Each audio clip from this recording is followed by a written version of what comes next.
Bienvenue à toutes et à tous et merci de préférer Eden TV pour vous informer. Dans l'actualité ce jour, vous suivrez le chef de l'État, Patrice Athanase Guillaume Talon, qui s'est prononcé devant les élus du peuple conformément à l'article 72 de la loi fondamentale du Bénin, donc de la loi du 11 décembre 1990. À suivre dans ce journal, la remise de prix aux lauréats du concours Start-up initié dans le cadre de la semaine du numérique qui est à sa première édition au Bénin. Et puis la signature de 3 accords de coopération entre le Bénin et la République fédérale d'Allemagne. C'est le ministre des Affaires étrangères du Bénin et l'ambassadeur de la République fédérale d'Allemagne, Achim Troster, qui ont conduit cette cérémonie de signature d'accords entre les deux pays. Voilà.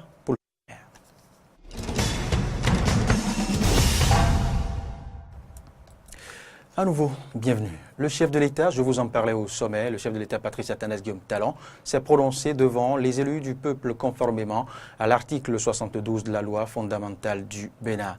Au menu de ce discours, un bilan général des actions du gouvernement depuis l'avènement du président Talon au pouvoir. En croit le président de la République, le programme d'action du gouvernement a été construit autour de 3 grands piliers. Or, un pilier par définition, dira-t-il, comporte toujours une réalité souterraine et donc invisible, mais solide et nécessaire, sur laquelle repose tout l'édifice à bâtir.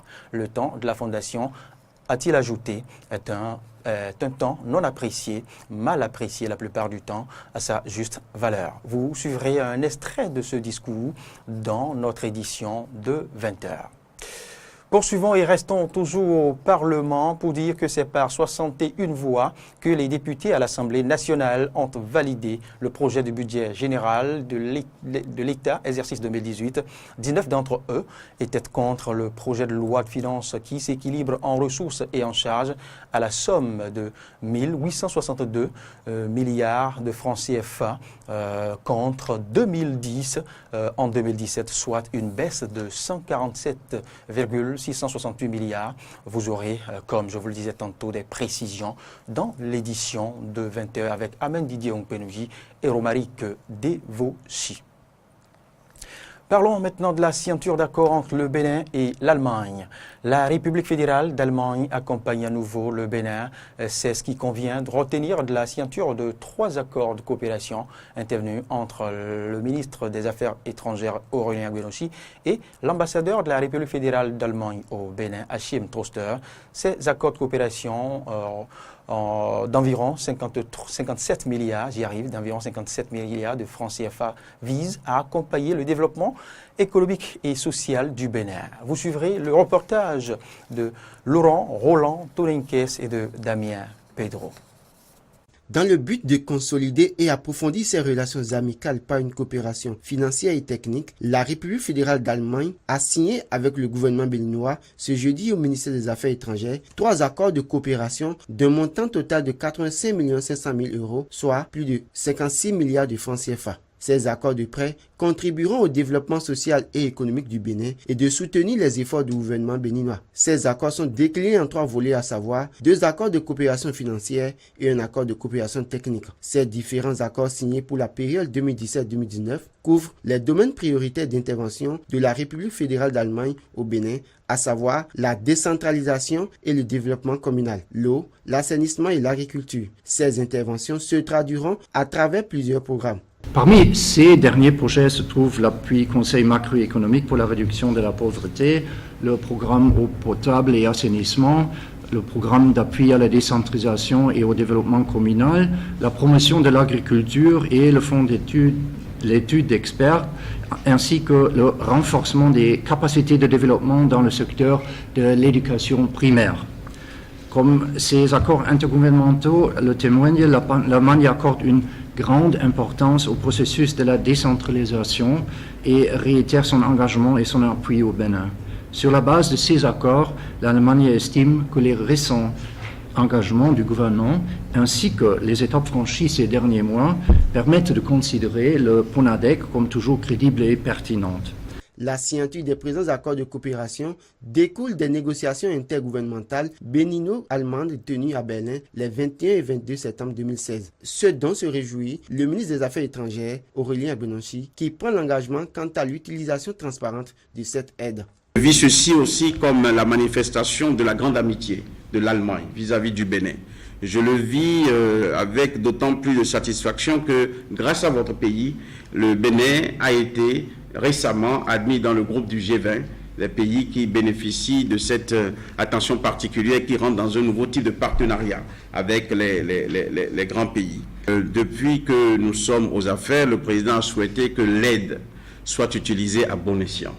Le président a souhaité que nous soyons comptables de l'aide que nous recevons de vos pays, puis ce sont les contributions des citoyens de vos pays.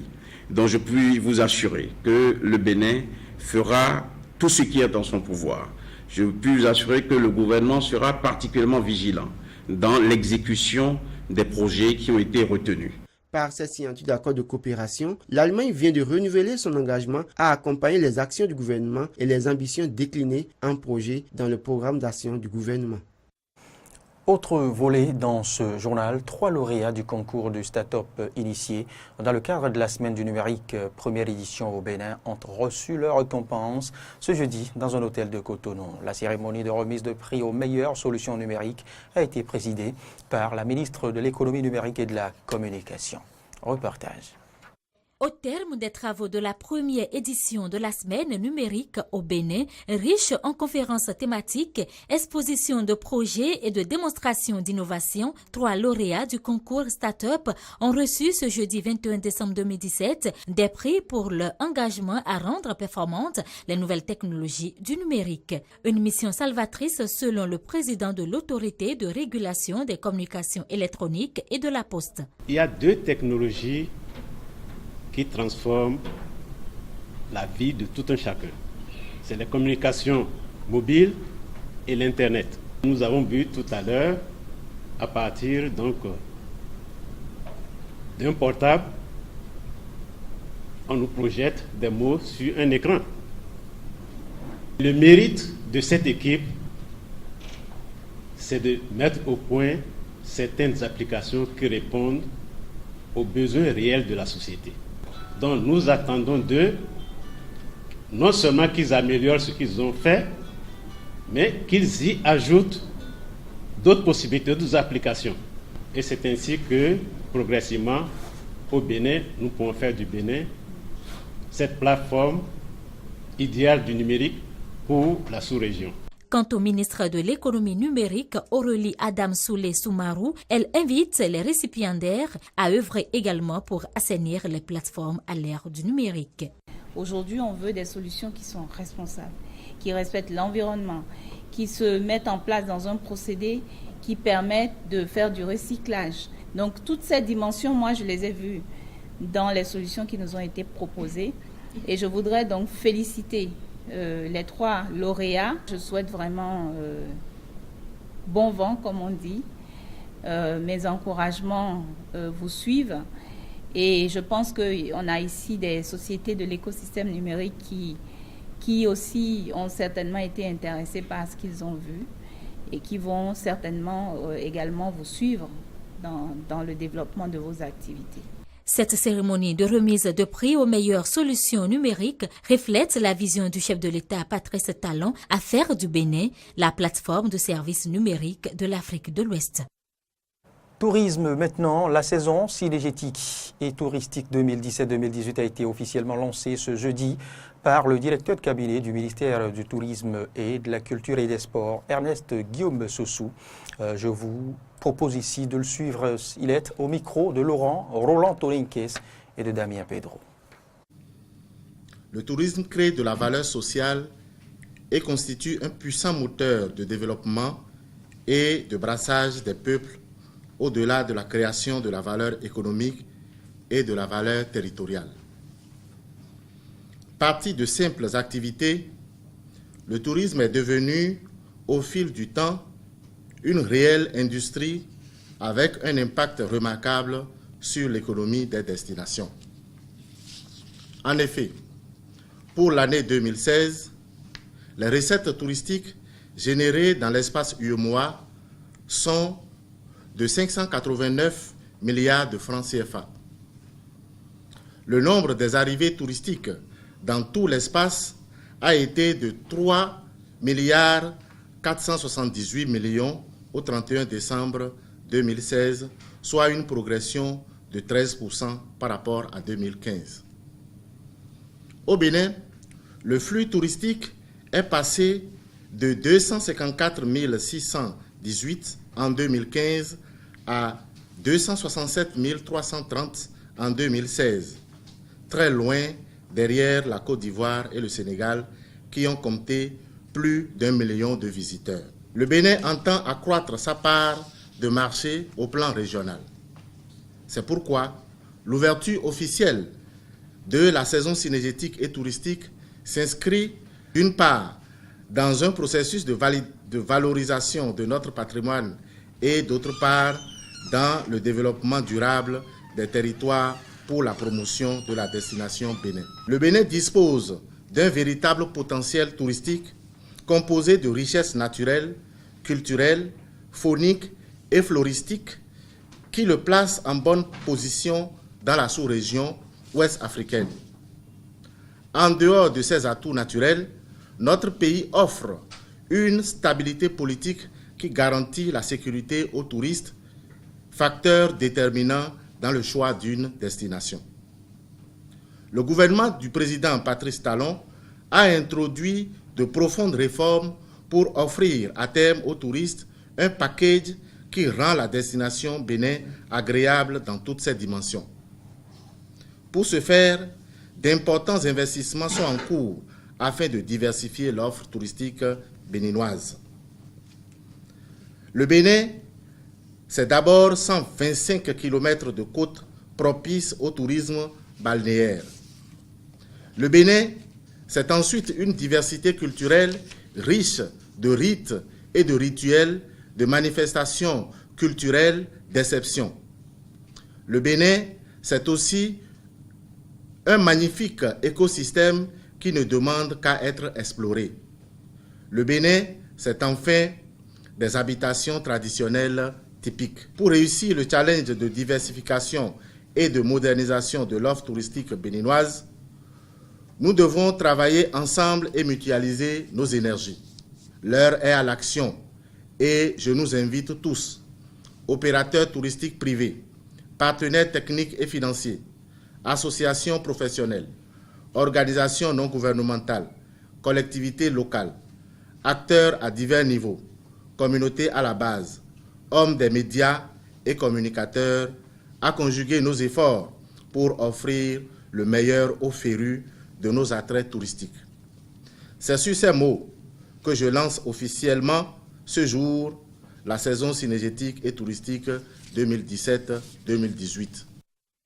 Destination Vedoko dans la municipalité de Cotonou, où l'état dans lequel se trouve la voie menant du marché Vedoko au carrefour Sika Toyota ne facilite pas la libre circulation des usagers de ce tronçon.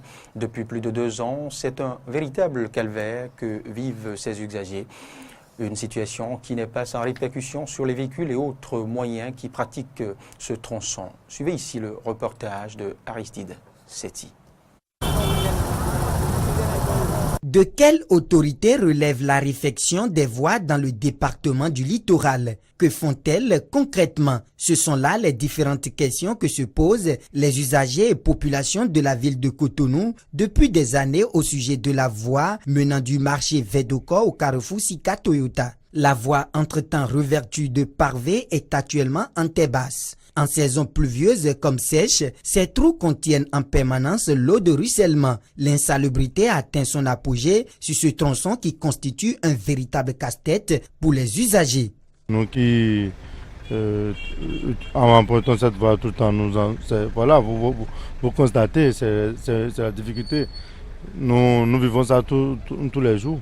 Il n'y a pas l'espace, les gens vont passer, même les piétons aussi des problèmes, les motos ou bien les taxis, ou bien tous les véhicules, la circulation est un peu compliquée quoi. des pannes techniques au niveau des véhicules et des troubles digestifs chez les personnes âgées, les dégâts ont aussi de véritables conséquences sur la bourse des victimes, ont laissé entendre les riverains. Pour Bawa Yakoubou, conseiller local à Védokor, le silence criard des autorités communales et gouvernementales face à la dégradation de cette voie menant du marché Védokor-Karufusika-Toyota devient de plus en plus inquiétant.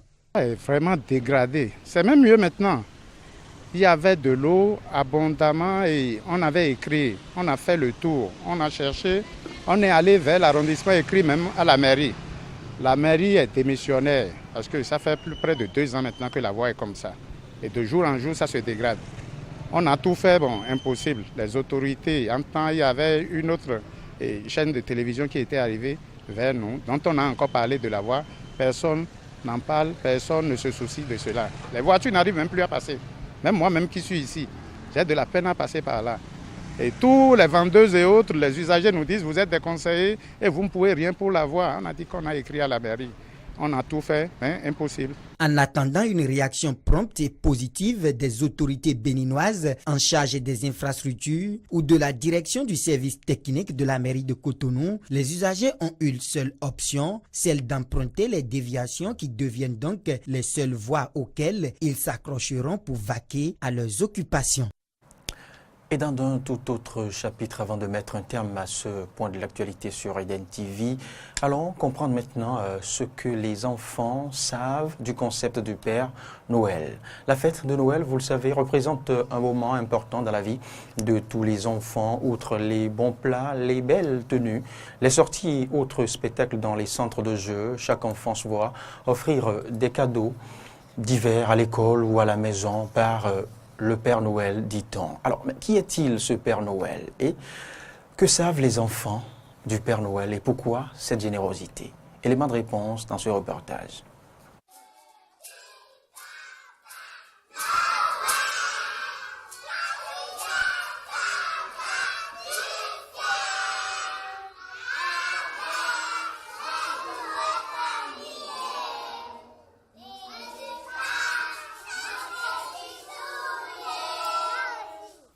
Pendant que divers auteurs et sources se disputent les vraies origines du fameux concept du Père Noël, les enfants sont presque unanimes quant à l'origine et les raisons qui sous-tendent ce mythe.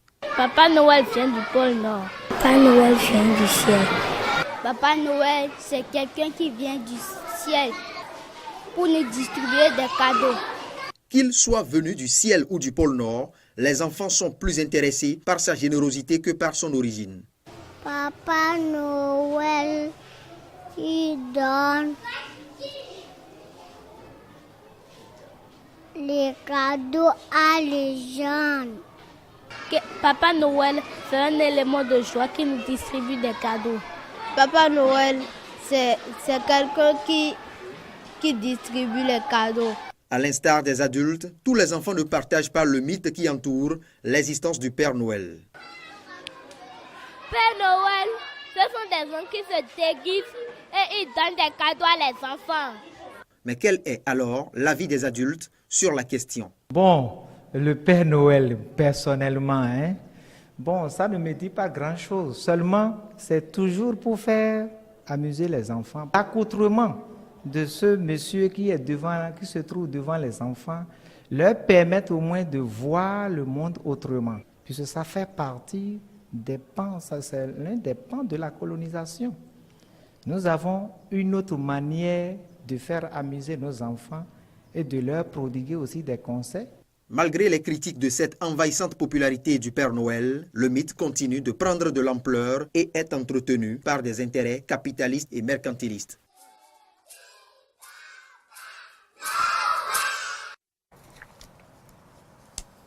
Et c'est tout pour ce point de l'actualité sur Eden TV que je vous remercie d'avoir suivi. Prenez surtout du plaisir à nous suivre. Bon week-end et par anticipation, une excellente et très agréable fête de Noël à toutes et à tous.